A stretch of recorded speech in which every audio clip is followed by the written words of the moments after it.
Title belts to Hall of Fame.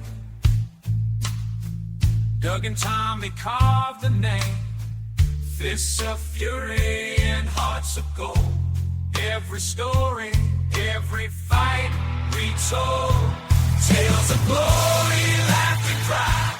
Tennessee warriors with hearts open wide.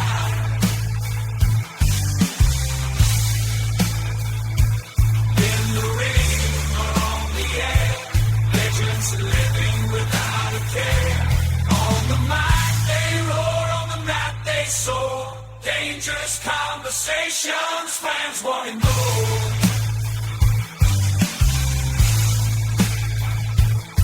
Gas kings ruling the waves. Memphis wrestling raising the stage.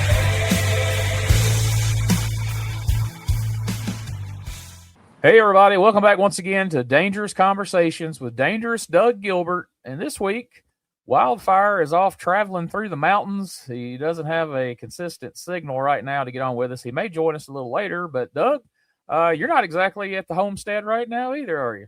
Man, Gene, I'm up here in East Tennessee for a few days and everything, but man, we've got a good signal here, and like you said, Tommy's able to pop in and out through here. You can never tell with him, but man, it's been a good week. I hope you've had a good week. I hope everybody's listening's had a good week, and man, we're about to get to the right time of the year. It's about to warm up a little bit, and everything's feeling good. Yeah, it's a good bit chillier here today than it's been, but then it's supposed to be back in the 80s here in a few days. So I'm enjoying it cooling off for a minute. Well, that's what I was saying. Yesterday, I was up here in East Tennessee around Knoxville, and it was 80 degrees. I thought, man, this is, it's warmed up a little bit. Then I get up here this morning, and it's cooled off a little bit. But, man, everybody's out and about and doing things. And man, there's a lot of people started calling. Everybody, after the first of the year, it takes a little bit to get on into March, February, March, April, for everybody to really get in the swing of things, get rolling. But it seems like everything's picking back up, and everybody's out moving and grooving. Man, I can't believe it's already March. I mean, like, time's just rolling right along. Don't that seem crazy? And I mean, it ain't gonna be but the second will be in April and everything. But I mean, we've got some stuff coming up this month, next month, following month, and we just want to plug. You don't want to just beat stuff into the ground, but I was asking Melissa the other day, and I don't think I've hit actually or on my social media plugged the book very much this past month. But everybody remembers if you want to get Hot Stuff Eddie Gilbert, the Uncrowned King of Professional Wrestling, the book that myself and Gene wrote, you can get it at Amazon. You can get it from Gene or myself if we're at any signings or events around you and everything. But you get it from Amazon, and man, it's a good read, Gene. It sure is. And now, if you're not somebody who wants to actually read an actual book, you can read it online. You can get it through your Kindle and read it on your your Kindle or your notebook, your phone, whatever you got. You'll have it on you. You can read it in your spare time. So that's cool. Your own device, right, Gene? Whatever that's you right. do have, whether it be a phone, an iPad, a Kindle, whatever you want. Whatever it may be, you'll be able to sit there in an airport or at work or wherever you're at and read along. And it's a really good read. I'm glad people are liking it. Yeah, me too, man. I really enjoy every time. And I get a lot of comments back, Gene. I bet you do also at the wrestling shows you're at and everything. I'm sure you get a lot of comments. I do, and that's really good. And like I said, come the 21st of this month, I'll be in Jackson, Tennessee, Gene, which I'm at a building that you're familiar with, where the Hall of Fame ceremony was at. It was last year, right? Year before, I believe. Yeah, year before. Last. Okay. Yeah, it's getting away from us. The Picture Perfect Event Center, and that's a good building for good venue for wrestling and signings and everything. And I'll be there the 21st of this month with myself, Jerry the King Lawler, and the whole crew of TCW wrestlers and managers and referees, and there'll be a lot of people out there, but that'll be a cool deal. And then April the 4th, I'll be in Henderson, Tennessee, Gene, which is right up the road, up your way. And for me, up your way anyway. You was going to say not very close to you, but anyway, Henderson, Tennessee, and everything. But I'll be there, and also the King will be there, and there'll be a lot of group of young talent and motor talent and everything. But it'll be a great show on 4-4 in Henderson, Tennessee at the school there, and it's for the Carl Perkins Prevention of Child Abuse. So that always goes. All tickets, all proceeds, not just a few tickets or something, but all tickets sold that people get in goes to the Carl Perkins Child Abuse Center. So that's a cool deal on a cool fundraiser. Then you go to 425, and I'll be in one of our old wrestling towns, Gene, and that you've heard a lot about. You've heard Tommy talk a lot about, Jonesboro, Arkansas. It seems like there's a lot of stuff happening over there in old Jonesboro, don't it? From Jackie Fargo and Jerry Jarrett rubbing stuff on each other's clothes to Tommy wrestling. Who was it? He said the first night he was in a good match, did it with Phil Hickerson, but who did he say that second night was in Jonesboro? He said it wasn't so good that night, did it? I'm trying to think of who it was. Somebody with like Bear in their name. It was like a gimmick name. What was the? Yeah, I can't remember what guy he said it was, but that was funny listening to tell that story. And then Gene, you go on to May 8th and 9th. That'll be a cool deal. It's a wrestling fan fest at St. Louis, and there's going to be a ton of star power there. Me and Tommy will be there at it and everything, and that's for the SICW for Herb Simmons promotion. And man, Herb's the last of a dying breed. He's like I'd say one of the last old school promoters they are, which I'm sure there's another one or two around the country somewhere, but Bert Prentice and Herb was the last two that I knew of. That's right, and that's always a big event each and every year. And man, like you said, just some of the top wrestlers from all over, from years past and the present, are all there, and so that's really cool. Glad you guys are going to be a part of that for sure. Man, we got to get you freed up, Gene. Get you caught up on your work and stuff, so you can come up to one of these with us. Yeah, I know, man. I was hoping to maybe make that one. I don't know. I got me a new vehicle last weekend, so who's to say? I might show up there. You might ease on up. Never know. Hey, that sounds like a winner. We'll have room for you. So we've had some questions sent in this week, and so quite a few of them are ones that either or both of you guys could answer. So if Tommy wants to go back and answer some of these in the future, we always could circle back to that. But first off, Rodney in Kentucky sent in. He asked, Memphis was always famous for angles that blurred the line between reality and wrestling. What was the worst situation you ever saw live where either a riot broke out or it got dangerously close to having a riot break out? Well, just speaking of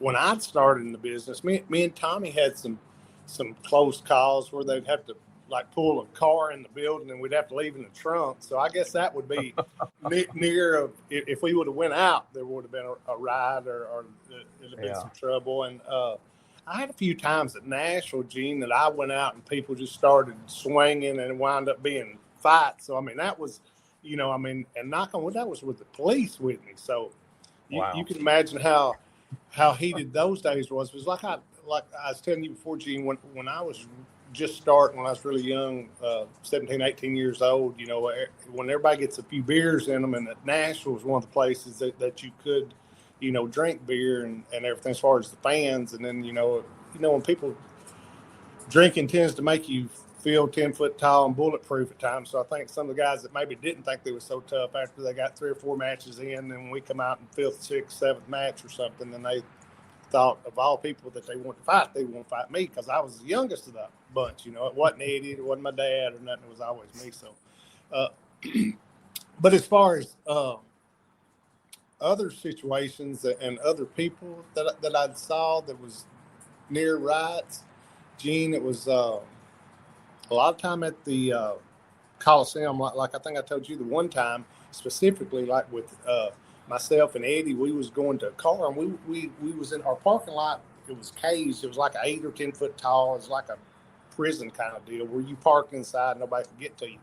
One night me and Eddie was going to the car and I heard him start saying, Doug, hurry up. And I just looked at him. I was getting ready to put the key in. I looked and I said, what? And then I looked and I seen the guy come running and he had his arm like this, Gene, back, like with but not a pocket knife, but like a butcher knife in his hand. Damn. And so I started getting the key, and I got it in there. But right before, so the guy got about 30 foot from us, and cops tackled him from every side. But Good you know, as grief. far as the different stories people have heard about, like, and then, you know, I mean, in Puerto Rico, I was in quite a few different situations where, you know, I mean, it was, you got to your car and got out of there, you wasn't sure you was going to be alive to get out of there. So there's a lot of different answers to that question. But I mean, a lot of people, everybody's got to remember riots and stuff like that. The only way there was riots or anything, there had to be a lot of heat involved. Yeah. Did your dad have any stories of times he was involved in anything or was there witnessing in his? Because I know in his day, people really, the heat was really more, you know, people took it more serious, and you hear all these stories of, you know, guys getting, Ole Anderson getting cut and guys getting stabbed and things like that. Right, you heard, and I heard stories from those days the exact same about the stabbings and different things, but it wasn't so much, Gene. I think then, though, people left and went home. Could we think maybe in those days the people wasn't quite as crazy as they are today? I don't want to say crazy, but that was a different breed of Yeah. But I mean, there was still a ton of heat then, but I think when the matches was over, it was more people to, even though they was hot, to leave. And like I did hear stories like in Jonesboro of them cutting, like they cut off four Lawler's tires one time and stuff like that. So I mean, that was big heat and everything. But I mean, different places I'd heard of them doing a lot of things like that. So Ben Barrett asks, was there ever a great idea that Eddie had for an angle that he just never got a chance to use that you wish he would have gotten to use? Well, now this is one of the things, and you're probably going to laugh about this, but somebody was saying something to me about this the other day. They said, you know, one of the tag teams there ever was they was talking about Shane Douglas and Johnny Ace, and I said, well. I said, that wasn't a bad tag team. It was actually a good tag team. Eddie come up with that deal. And they said, well, they could both get a lot of heat, but just on themselves, they didn't know about drawing money heat. And I said, well, guys, right here's the thing, Gene, to everything. You know, you don't know, like, as far as you're doing commentary for promotion right now. And, but some of the stuff might not actually wind up happening what's supposed to happen, right? Right. Like the dynamic dudes deal. I don't know if you thought about that. Probably you hadn't thought about that gimmick in years. If you ever did, you probably didn't like it either. But anyway, it was a gimmick my brother come up with for two young guys at the time, which was Johnny Ace and Shane Douglas. Two great talented workers. And Johnny had a good mind for business, which I think Shane did too, and everything. But what Eddie wanted to do with them, Gene, people never saw this out, or Eddie left WCW and didn't do it, I think, and that's why they didn't see it out probably. But what Eddie was wanting to do with them is start them out, those young good-looking guys, as baby faces, but then after you got them over a little bit and got everybody knowing who they was, switch them heels. Now, can you imagine? Remember how they used to come out, Gene, and the music they used and the dynamic dudes deal and all the vignettes and stuff? What Eddie wanted to do was switch them heels and have them like beating people with skateboards. Can you imagine hitting them over the head and having some of those skateboards gimmicking where they'd bust and everything? But I mean, I think because now Shane and Johnny both had a little bit of an ego, so I mean, they'd get heat with the boys anyway. So I really think they'd get a lot of heat with the fans if they would have done that and switched them heel. Do you? Oh yeah, I agree. That's definitely how they should have went with that, because even by 91, like, fans were starting to get this cynicism where, oh, these guys are supposed to be the big baby face. Screw that. We're not going to go along with that type thing. Yeah, you kind of got to the smart, I don't want to say smart fans or whatever you want to say, Gene, but you got to where the fans wanted to be the ones that was booking and wanted to tell the bookers who they was going to cheer for. And which what they try to do is say, well, hey, we're just going to go against the grain and we're going to be for the bad guys. It don't matter who they want to be the good guys, but we can cheer for who we want. And yes, Gene, I'm all for you buy your ticket and you want to cheer, boo, whatever. But then again, when the guys start feeding into that and you start working, and me and you both have saw this, your guys in the back starts trying to see if they're supposed to be a heel. They want to be a cool heel and be over with the guys and not be a heel, or if they're supposed to be a baby face, there's no young Tommy Rich baby face out there. Is there anywhere you go, is there a selling sympathy getting baby face Gene? Maybe one or two somewhere, maybe not many, because it's all about getting to their cool spots and everything. I think if anybody from the top, from the WWE down to the smallest local promotion, if a guy came out and just sold like Tommy used to do and then made a comeback, people would lose their minds because they haven't seen it in so long. Well, that's what I'm saying, Gene. And is there not? Because in all rights, and for me and you sit here and say, I say that about Tommy. I say, and I've heard people say this in years and past, and me growing up watching Tommy. As Tommy was a good-looking young man that got sympathy and sold, and people believed what he sold. So that's. People talks about psychology and what's the psychology of the business and what works and what don't work. Well, we know that works, but nobody's doing it. Yeah, because Tommy wasn't some big muscle bag. Like, he wasn't Hulk Hogan. He wasn't 6'8" and 300 pounds. So people believed he was really in trouble. Abdullah, Buzz Sawyer, they're really killing this guy. Oh my God, he might not be able to make it back from this. And then he would, Right, exactly. But what we're saying is, I'm saying that's psychology that we know works, but nobody does it. Now, there's got to be, I would think, some nice looking young guys that has got some just hats and boots and is humble enough that would want to do that, aren't there? You would think so. I just don't think it occurs to them. I think there's such an expectation now of, I got to have a 5-star match. I've got to do so many moves, my work rate.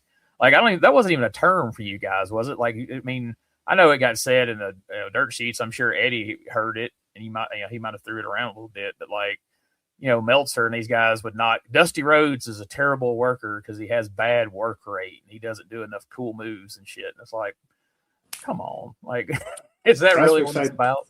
Dusty was one of them guys that was over for his charisma, and I think Dusty's style, he did work hard. But our thing, it wasn't about the 5-star match, but it was about working hard. Eddie's thing with everybody was, you work hard every night and do the best you can do, and he liked for things to be changed up a little bit. It's one of them deals where if you watch Gene and you get into a rut, which the guys that don't work the same cities but twice a year or something, they can kind of do the same stuff every night. But when you work the territory and you work the same 3 or 4 towns a week and then just spot shows around that, you didn't do the same stuff every night. You had to do something different. And I think when you go to different places and different people see you all the time, I think you can get into a rut where you're just doing the same match because nobody there has saw it.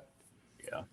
Where you can't do that, say, every Monday night in Memphis or every Tuesday night in Louisville or every Wednesday night in Evansville or every Saturday night in Nashville. Because, if you go back with the same thing, they're not going to go buy it a few times. Yeah. Yeah, that makes sense. This gentleman's name, it says Colorado Kid Jr. asks, who is a heel that fans would be surprised to learn is actually a really great guy outside of the ring? And then there's a follow-up question to that, but we'll let you answer that one first. Heel that is a great guy outside the ring. Yeah, that people think just because they were so good at their job that they were just a real prick, but they weren't really. Well, one of the guys, like when I was a real young kid that was like that and everybody disliked and everything, was Sam Bass. He was really a great guy, and he was super nice to me. But everybody hated him. He was Lawler's manager. But he worked too. Like, he'd work on the spot shows with, he'd work as my dad and some of the different ones of them. But he was always with Lawler and, like I said, Jim White and then Lawler and whoever else. But Sam was a top guy and everything. But there's a lot of guys. I was trying to think of somebody that the people really thinks is awful that's really good. I was trying to think back. I was thinking Memphis days or around other territories, but who else would it be?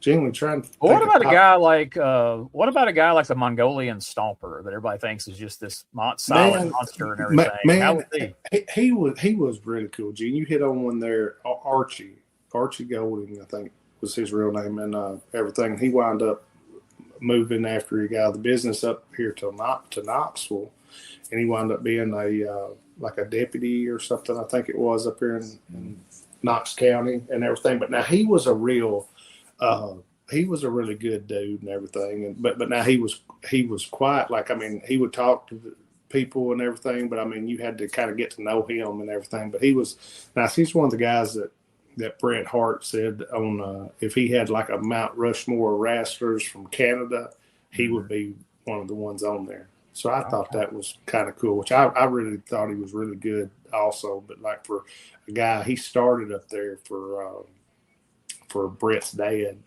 and everything, and he trained up there and everything. So I thought that was a good compliment for him right there. Oh, most definitely. Another guy that scared the heck out of me when I was a kid that I would have been scared to approach if I would have encountered him somewhere in real life was Joe LeDuc. What kind of guy was Joe LeDuc? Now, I was around him as a kid, and I mean, I thought he was a nice enough fella, and I just knew him a little bit. But I mean, I know everybody got along with him, but he was one of them guys that was, it was very, as far as you wouldn't walk up to. I don't know anybody that would want to walk up to him. He was a guy that just, I mean, the way he carried himself and everything. And I guess if you seen him cut his arm with an axe on TV, that's what got me. You wouldn't think he was a very nice fella anyway. But yeah, he was like I said, these guys, like those two names right there.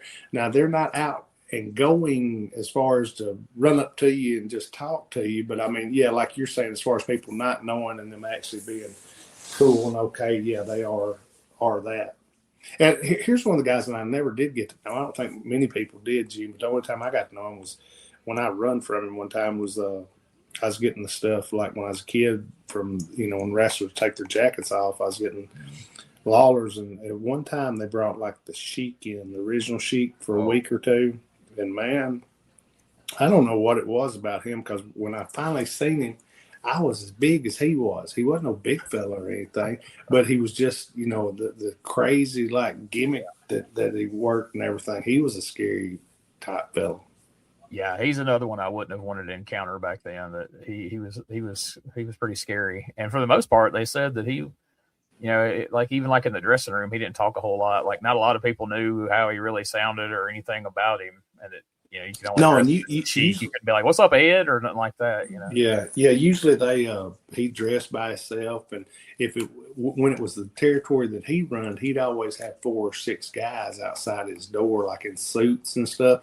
And when I seen him up north one time, I was working and he was working then, and he had those. They had like up north, they had like 4 or 5 guys outside his door with suits. All of them had matching suits on and stuff. And I thought, what's going on here? And I asked them, I said, what's those guys out there for? And they said, they're the Sheik's guys. And I thought, this is different. But anyway, for one, whatever you like, I guess.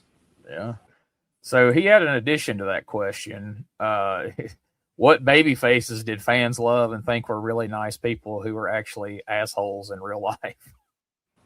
You may not want to answer this one. I don't know. Or you may have a bunch of this one. He had double good question, didn't he?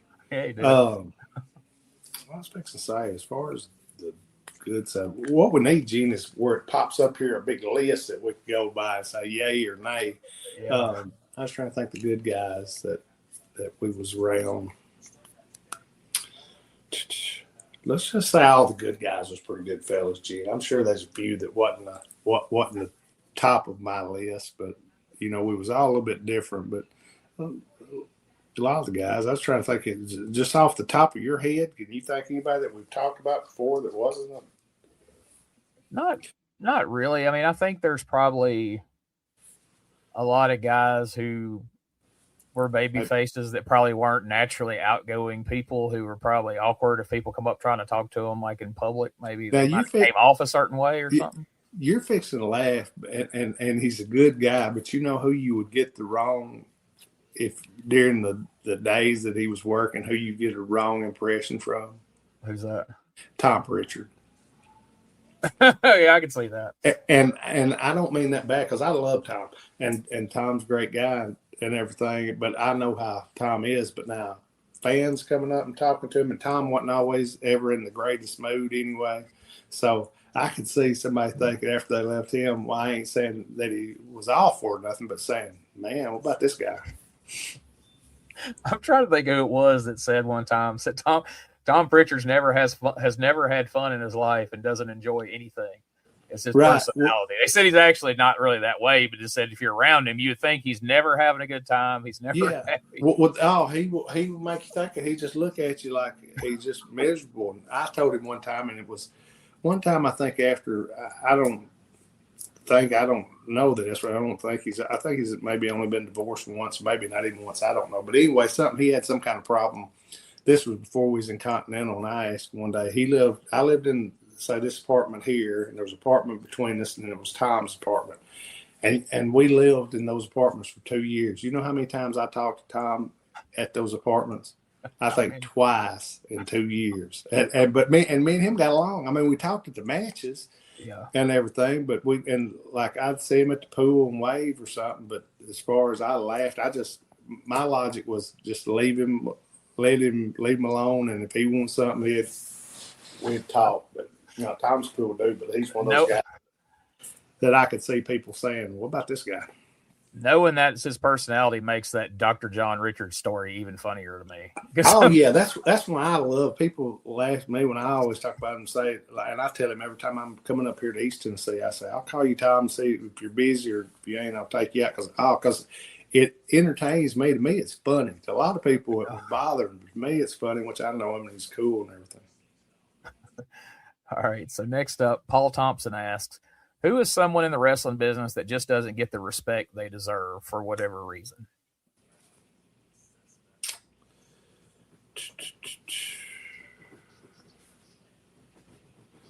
I think you could go a lot of different ways with that, Gene. However you want to go. If you're talking about announcing wise or wrestling wise, or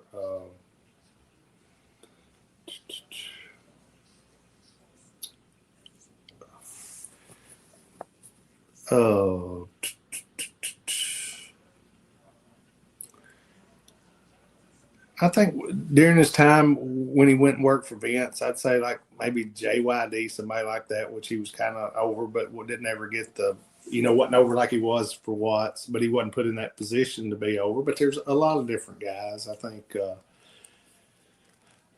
lot of guys come through and it just wasn't their time at different territories, and you got to be at the right time and the right spot, Gene. So I think you could throw a lot of guys in there. Is there anybody off the top of your head you can think of?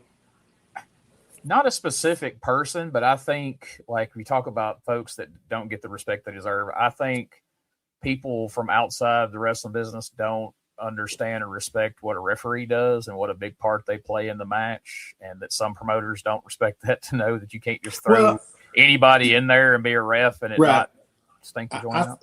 I think that, and I also think, like I said about the announcers, I don't think people realize how much announcers have to do with selling the tickets and selling the show. And then here's like a tag team.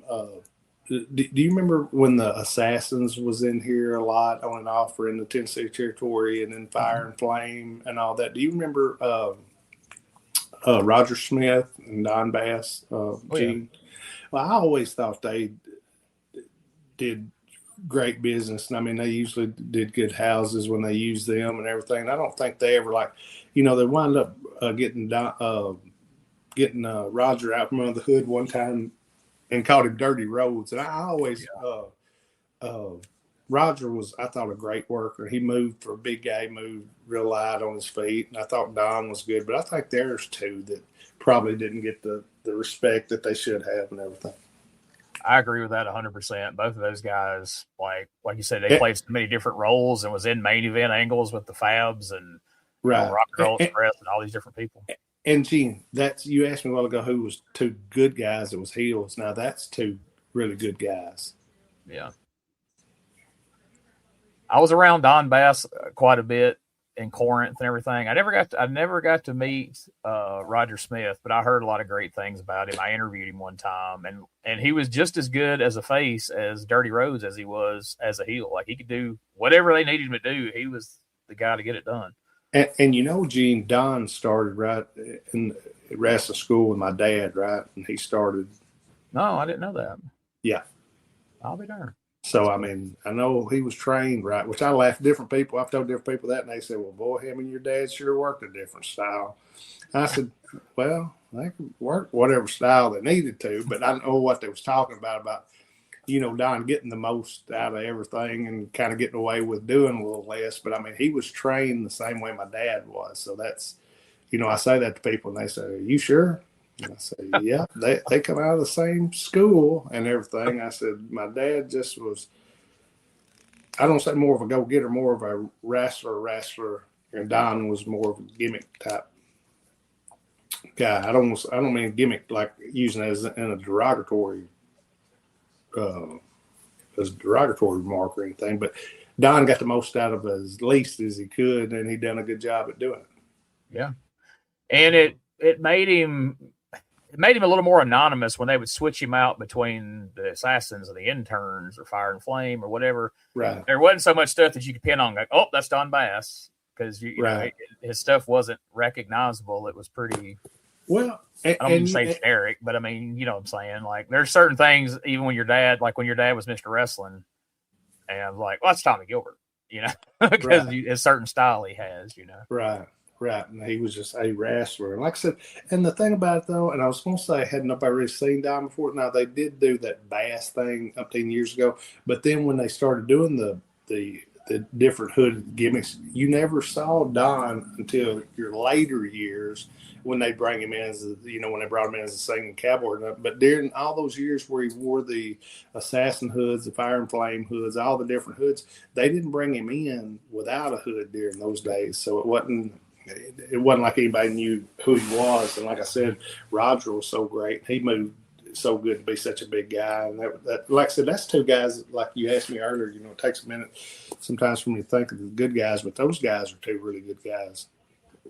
One last thing to your point there about nobody had seen them without their hoods, to the point they even did an angle one time where they were sitting in the studio audience. They had been gone for a while, and they're just sitting in the audience amongst the fans.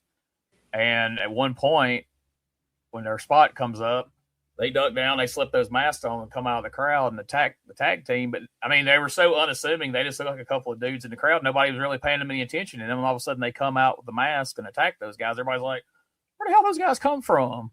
Right. And it wasn't like everybody had VCRs back then that they could just go back and rewind it and watch it. So nobody really still didn't really know what they looked like, And here's the thing, Gene, like you said, I mean, it don't matter who they are. If you don't know them, you don't know what to look for. So, I mean, they could sit, like you said, they could sit right there beside of you and everything. And it's like one of the guys I heard the other day was talking about Bill Eady, how he, come out from under the mask and wound up being one of Demolition, and nobody knew. I said, well, nobody ever knew what he looked like. But Bill Eady, I know at certain times they'd tear his mask and he'd get some color or something, Gene. But I don't think he was ever unmasked or nothing, was he? I don't think so. I think once at like Mid-Atlantic, I seen a picture in a magazine where they unmasked him like one time, and that wasn't even televised. That was just, freaks of magazines that were shared. Yeah, that shared the picture around, because I'm sure they didn't intend for anybody to see it. But right, but that goes back to your point about, he could have been anywhere and people wouldn't have knew because, I mean, they never saw his face. Exactly. So, Buddy Landale fan asks, who is legitimately the funniest guy you ever met in the wrestling business? And there's another one that you asked about being a heel and being a nice guy, though. Everybody's got all these stories about Buddy, but man, Buddy was truly one of the nicest guys. If he liked you, and if he didn't like you, you'd had to done something, really bad, because Buddy was just a super nice guy. But what did you say the question, or what did you say it was?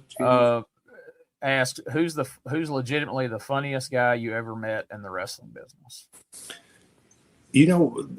There's a lot of funny guys, but one of them, and that's right after I was starting. I worked the program with him right after I started. Was Brad Armstrong. Man, you talking about funny? Brad was a funny guy, but now Buddy Landell was a freaking funny guy too. Now you talking about being wanting to be entertainment. Now Brad was just funny about everything, but he was funny, but he was such a great worker and such a great talent and everything. But now that Buddy Landell, now you talking about being on the road and having some laughs, Gene. I mean, he talked to anybody. It didn't matter if you was the sourest person and you didn't want him to talk to you. While a lot of his stuff was so funny, because whether somebody wanted him to talk to you or not, it wasn't going to stop Buddy from talking. And that was really cool. And if you can imagine him, Buddy being there talking and having like me and Tommy and Eddie in the background and us egging him on. You talking about some funny stories, Gene. I can imagine. And then the really funniest was Brian had never traveled with him before. And we left Memphis one day, and Brian always rode with us. And I said, we're leaving early. Brian said, oh, no, y'all ain't. And usually we wouldn't. We just wait around the last minute leave. Well, that day we did. And we left him with Buddy. By the time him and Buddy got to Louisville, he looked at me and said, don't y'all ever leave me again. I laughed at him, which that Buddy messed with him the whole way and everything. And Brian was just used to the way we done. He wasn't used to Buddy's way, and I laughed. But that was a really funny deal. So I don't know. This is kind of a funny question because this has kind of come up in a roundabout way in this one. But Memphis Mike asks, in your opinion, who was the greatest mass wrestler of all time? I would say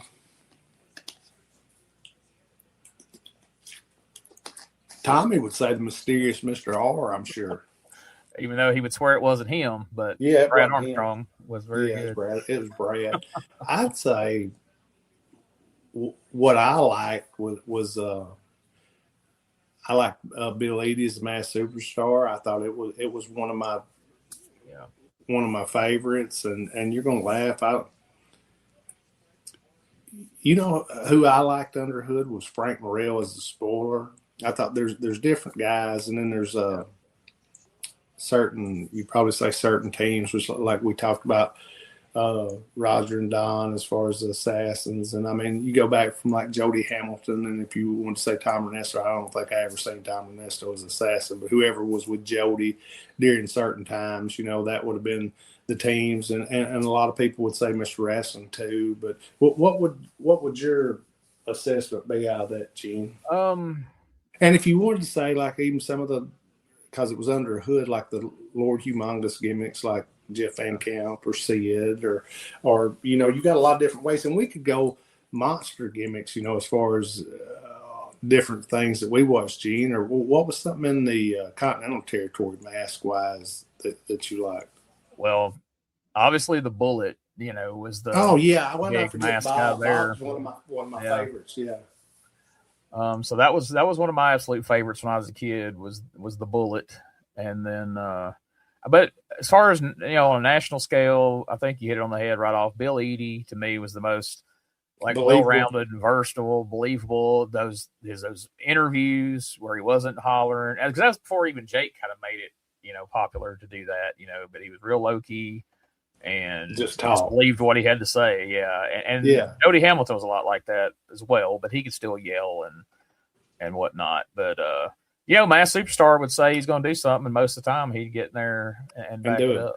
So. Right. That's true. And I mean, he had a good look about him. And I mean, he was always in shape. I mean, he always looked great. And like I said, I carried Bill to Japan for a couple of times on a tag team tournament deal. Him and Murdoch for All Japan was a good tag team over there in Japan. I carried him for the IWA one time for our tag team tournament. Man, you talking about, and I mean, even Murdoch could go. Eadie could really go. Murdoch could go. But I mean, guys like that got over there, and man, they were just super over Gene. It was almost unbelievable to watch some nights.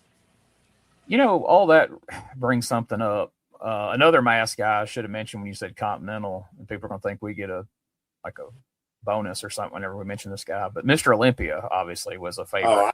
I love Jerry Stubbs. Mr. Olympia, I worked programs with him, and man, he taught me a lot. And you talking about good people that, as far as which he was babyface. I know he was healed in different territories, and I seen him in Florida one time when I was really young. Gene as a heel, him and Arn Anderson, before Arn was Arn, before he ever went to Atlanta and done anything with the Horsemen or anything. But man, Jerry Stubbs was his partner, and man, you talking about a heck of a tag team. They was a really good tag team. But that Jerry was just a great worker, and he was a great guy. Also, we was talking about earlier, he was a great guy. And like I said, he was the heel in the Florida territory at that time. There was like a top heel tag team, but man, they was really good and they drew money. Now, I don't expect you to have an answer to this because, I mean, you weren't even in the business quite yet, and Eddie wasn't there at the time. But if I ever get a chance to talk with Jerry, I want to ask him this. I interviewed him a long time ago, and this slipped my mind. But in '85, Jerry goes to Memphis, and he feuds with Bill Dundee. But he doesn't come as Mr. Olympia. He's the masked superstar, dressed exactly the same as Mr. Olympia, same mask, same get up.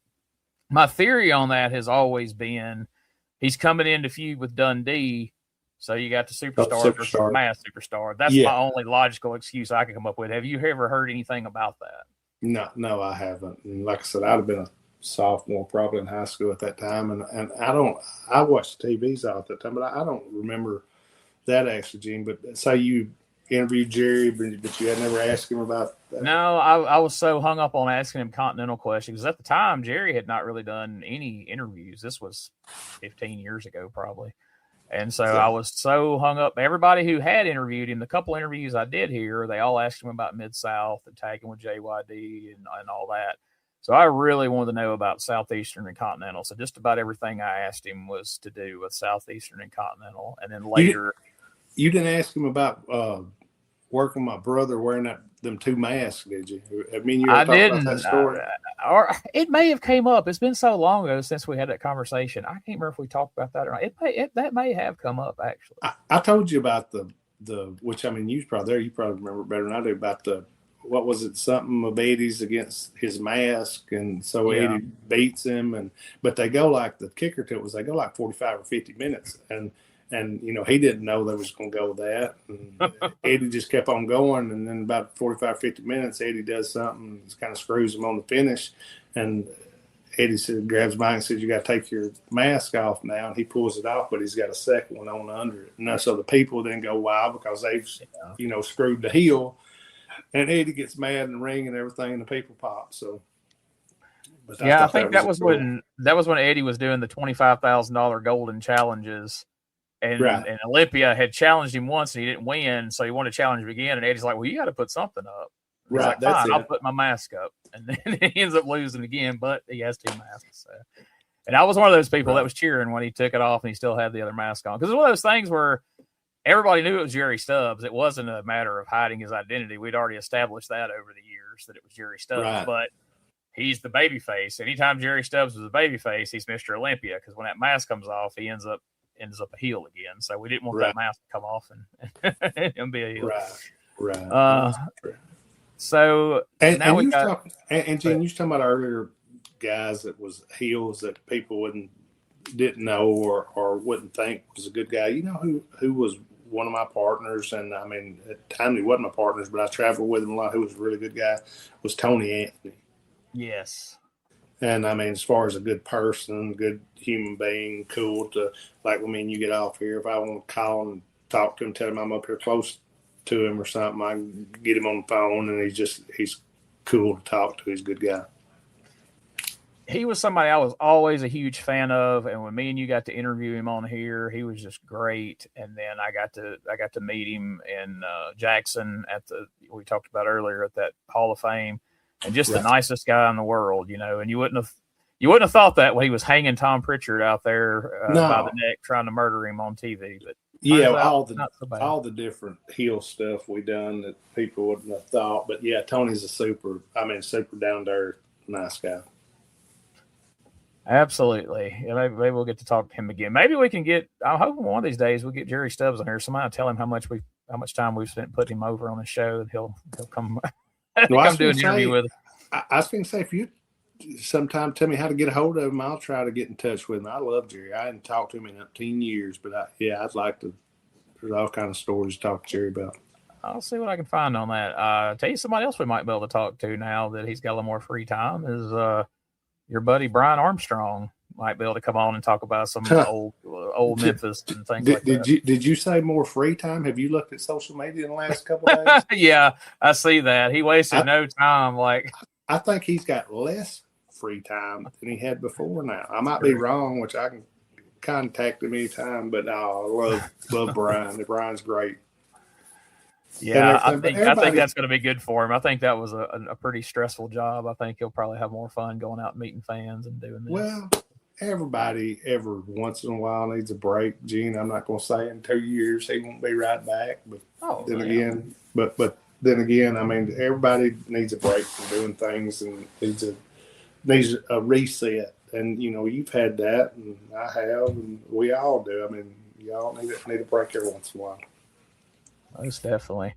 Nate the Great asks, if someone asked Eddie Gilbert who is the greatest wrestler of all time, what would his answer usually be? He was a big Terry Funk fan. He was a big Lawler fan, and me and him growing up, you know, he was a big my dad fan, and so I think my brother, at different times during his career, more than not, may have leaned towards a few different guys, but he loved as far as character-wise guys that he saw that he could do something with, like when he was a kid. I mean, as far as watching TV and everything, just different characters. But he loved, like I said, he always loved Dory Funk Jr. Also, he loved as far as his wrestling-wise stuff, which as kids, you know. And he was a big fan of Jack Briscoe. So, I mean, he's a big fan of Briscoes and the Funks. And then, like I said, you know, we grew up with Lawler and everything. And so I would say if you look at all of them, you'd see a lot of what Eddie did. Oh, yeah, for sure. A lot of folks probably didn't get to see it because a lot of folks didn't get to see early ECW because they didn't have the kind of television that they would later have.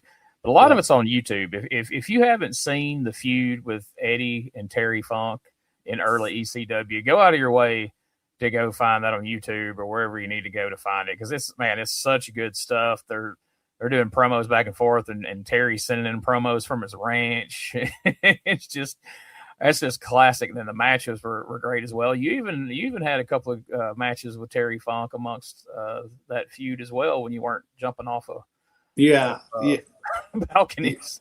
Yeah, I was in the middle of some of them steel events that happened up there and everything, and then some of them in New Jersey and in Kentucky and in Nashville. And I think I wound up the other day, somebody put up Gene a thing that was like 4 or 5 different bunkhouse matches that myself and Terry was in. I thought, I don't even think I remember all these and everything, but you know, I remember the ones that I was in when Eddie was there, and I was just there as parts of them, but I didn't remember being in 5 or 6, just me and Funk. But man, Terry was so great. I mean, he was so good and everything. And like, I think I've told you the story before, like when my brother and my dad worked against the Briscoes in Kansas City and everything. That was one of my brothers when he was just starting, you know. And I mean, was a big deal. I mean, to work with former NWA World Champion. That's when there wasn't that many at the time, Gene. You know, I mean, it was just a special select few ever was the NWA World Champion. Yeah, I'm sure I can't imagine what a big deal that was for him to be able to team with his dad and wrestle the Briscoes and something like that. I mean, I'm sure he was just a bundle of nerves as we, of course. Story. That's what I thought I told you and everything. Then I laughed at Jerry and about Jerry saying my dad was the one who told him don't say nothing to Eddie, which Eddie wanted to go say hello and talk and everything. And he said he went over there and said that neither one of them say a word. He said, he left pretty quick. And he said he asked my dad, said, "What are we gonna do?" So my dad said, "We'll figure it out in the ring." So that's what they did. But Gene, that was the old days. I mean, everybody knew what you didn't sit and talk and for 30 minutes or an hour or whatever. And I'm not knocking that. We all do things different, and everything goes in a 360 reverse at times. And sometimes we wonder. And I mean, me and you've asked each other. I've asked you, Gene, well, why didn't such do this, or why are they doing that for? And you'll say, "Oh, that's just the way they do it," or "That's what they know." And I guess it all depends. I've told you before, how does people expect to get good? We want everybody to learn, but if you're learning from somebody that's not very good, how do you expect to get real good? Yeah. That's the thing, is there's less and less guys who know they're out there teaching it. And now the guys are teaching it don't know it to teach it. So that's a whole nother podcast. So the last question here, this is the most random bunch of names I've ever seen. Paul E. humorously asks, "Can you share your thoughts on the following wrestlers?" And I'll just say the name. You can just tell me whatever comes to mind and any stories you might have. First one is Austin Idol. A great talker, interview-wise. Barry Windham. Smooth. A great wrestler. I mean, Barry, if Barry would have wanted to work all the time, Gene, he'd have been one of the top guys for years. I remember coming across a TV match from your very early days there, going to work for UWF for Watts, and you was wrestling Barry Windham. I'm sure that's the kind of guy you want to work in those formative years like that, is somebody like him. I'm sure it was, like you said, smooth and easy, right? Yeah, Barry, and Barry was great. Like I said, he would have his runs, and then the cool thing, and he done it his way. I mean, and I sure ain't knocking. If you can work for 4 or 6 months and take 3 or 4 off, I'm glad for anybody. Do it however you want to do it. But Barry, I think he was so great, and it was so easy. Barry was one of them guys, Gene, that anything he done, to me, everything looked great, but it just like it didn't take him nothing to do it. You know what I mean? I mean, he always looked great. His stuff was great. And I mean, Barry was just a super, and you talking about a super nice guy. Him and Eddie had some great matches. Yes, they did in '89. So here's where the list takes a weird turn. I'm guessing maybe this guy probably listens to my USWA show currently, because he just recently beat Lawler for the unified title in '91. Awesome Kong. Awesome Kong. I was around him. That's the one that come from Dallas, right, Gene? Right. I was around him some a massive guy. I mean, a big, massive guy. I mean, he had the look of like a killer. He wore a hood. Did they ever take his mask off, Gene? I think I remember him with a black mask on, didn't he? Yeah, I don't see. There was two guys that looked almost just alike. They had Awesome Kong, and then all of a sudden there's King Kong, and they looked, even without the mask, they looked pretty similar. And one of them came in as a tag team called the Fat Boys. They lasted like 2 weeks. They were called Meat and Potatoes, the Fat Boys. He didn't have a mask, and they come out to Fat Boys music. It lasted about a week. And then he turns back up as Awesome Kong about 6 months later. Well, I think he must have had a lot better success with that Kong than he did Fat Boys did. I'm sure he did. He had Reggie B as his manager. It was quite the pairing. Now right there's a good fellow you're talking about. We're supposed to have him on here. What, have you not ever got him signed up, Gene, or what? No, we still hadn't got him figured out on here. I've tried 2 or 3 times to figure it out with him, and we never have been able to get it to work exactly. But now we got this newfangled system. I don't know if that's going to make it better or worse. That'll get RB going probably. We might have to just grab that in person sometime if we're at a convention with him. Yeah, I was fixing to say we can do that. I think he's supposed to. You're going to laugh, but you said you may be there in May, and he told me, but I'm not 100% sure of this. At one point, he was coming to this thing, and then at one point he wasn't. So I'm not sure where he's at on it. I was gonna say if he was, we'd record with him there. But Yeah. I'm not sure about it. Well, we'll see. Now here's another Austin Idol, Barry Windham, Awesome Kong. Next, Ox Baker. You know what? I remember Ox Baker just coming through. It was like a stop in Memphis. Like I was gonna say when I was younger, but when I say when I'm younger, I was like 14 or 15 or something like that. But I remember him coming through like one night or something. I've heard Lawler talk a lot about him, saying like during when his career was winding down, they'd bring him in for some, a few shows here and a few shows there. But I haven't never, like I met him. I remember meeting him and everything. But as far as, knowing, I think he had a great look. I mean, he had that movie, that movie look to him and that Hollywood kind of persona. And I think he done some movies and stuff, didn't he, Gene? He did that Escape from New York with Kurt Russell and but I mean, everybody I talked to about him says he was a great guy, and like they say, to look so mean and everything like he did, that he was a super nice guy. Yeah, I met him a couple of times. He was just nicest guy in the world. And he's one that painted his toenails and fingernails and stuff. What did you? Yeah, I believe so. But yeah, he had to, even at like when I met him, he was late in life, and he had that big mustache, and he still looked imposing. Well, that's what I said. He still looked even in his later days. I mean, what Lawler said to me was like it was hard for him to get around, like his knees and stuff. Oh yeah, it kind of started bothering, but he still looked. He still had that look about him, and he looked. I mean, just to look at him, you think, gosh. Even by those ICW Poffo days, like he had some matches with Savage, and Savage would do the axe handle off the turnbuckle and hit him in the middle of the ring, and Baker would have to roll all the way to the ropes and pull himself up by the ropes. Get up.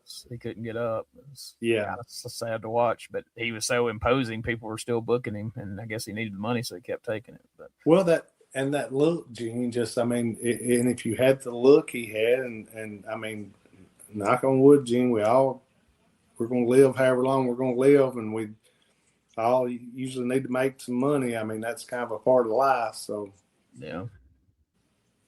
Well, here's the last name on the list, Bam Bam Bigelow. Man, that's another good guy. You was asking about good guys that was bad and good at times. Man, you're talking about people wouldn't believe it, but Scotty was just one of the nicest. But I mean, you would think he was the meanest fella in the world by looking at him and everything, but he was one of the nicest that there was, and he was a good fella. I mean, he was always super nice to me and my brother and my family and everything, but he was imposing. I mean, he was one of them guys that he was freaking tough. I mean, he could do what he wanted. I didn't see many people that wanted to mess with him, but as far as he had the look, he had the charisma,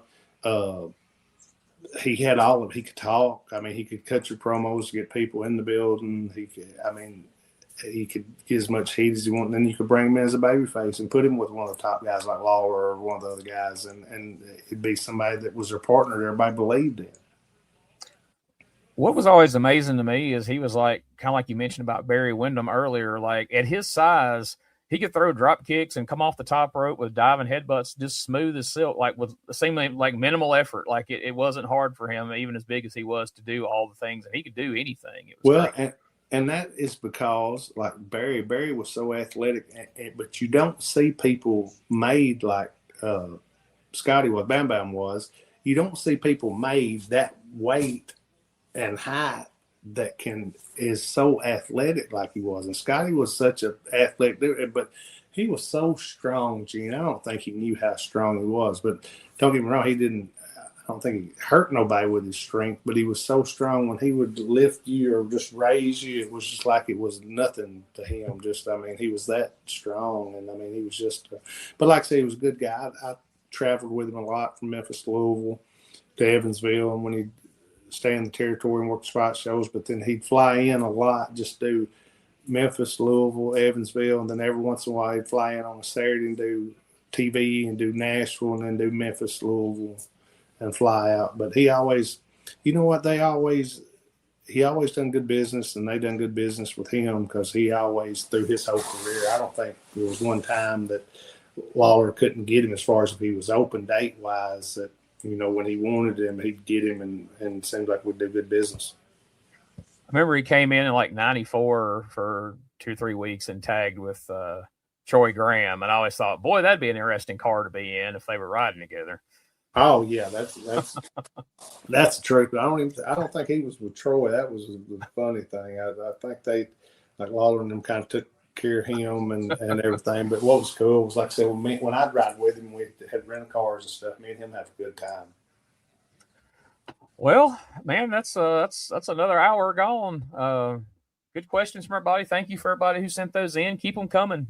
We love doing these episodes as frequently as we can. And if there's any of those that you sent that you definitely want to hear Tommy's answer on, we can always throw those up to Tommy at some point as well. I was going to say, now we're going to ask these back to Tommy because this will make him mad, because this is his favorite thing, is to answer questions. And I'm going to try to get Gene not to tell him that me and him have already done this. So y'all listen next time, and we'll let Gene ask Tommy, and he'll give you a lot different answers than I will. But listen, man, Hey Gene, it's been nice, and I hope everybody's had a good time listening and everything. But if anybody needs anything, y'all know how to get a hold of Gene, and he will get me in Tommy if y'all need, as far as for shows, for meet and greets, for signings, for whatever you need.